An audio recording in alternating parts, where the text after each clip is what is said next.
I want to introduce you to Yo-Yo Santa. Not Ho-Ho Santa, Yo-Yo Santa. And this is Yo-Yo Santa. You can make it really quickly and easily, pretty much from scraps in your cupboard.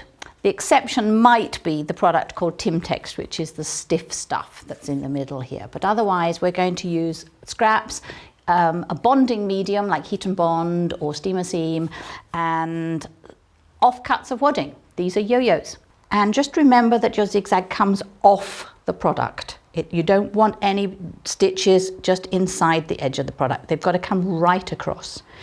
If you find that you can't have a zigzag stitch that is as close as this, or the finished look isn't quite what you want, because maybe you've got a thinner thread, an embroidery thread, don't reduce the stitch length, either how often it sews together, just go over it twice.